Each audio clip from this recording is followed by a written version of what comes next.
कसबा बावडा कोल्हापूर येथे छत्रपती शिवाजी महाराजांच्या पुतळ्याचे अनावरण खासदार राहुलजी गांधी यांच्या हस्ते 4 ऑक्टोबर सायंकाळी 5 वाजता 3.5 शक्तिपीठांपैकी एक पीठ असलेल्या करवीर निवासिनी अंबाबाई देवीच्या शारदीय नवरात्र उत्सवाला आज पारंपरिक पद्धतीने तोफांची सलामी देऊन भक्तिमय वातावरणात प्रारंभ झाला।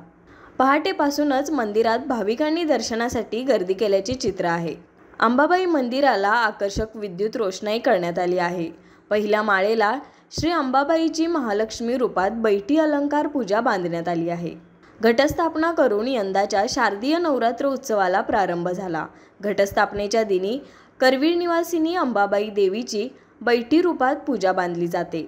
उत्सवाच्या पहिल्या दिवशी करवीर निवासिनीची महालक्ष्मी रूपात बैठी अलंकार पूजा बांधली आहे। देवीच्या दर्शनासाठी भाविकांनी गर्दी केल्याने मंदिर फुलले आहे। घटस्थापनेनिमित्त मंदिरात विविध कार्यक्रमांचे आयोजन करण्यात आले। पहाटे काकड आरती झाली, देवीला अभिषेक घालण्यात आला, त्यानंतर पुजाऱ्यांच्या हस्ते घटस्थापना झाली।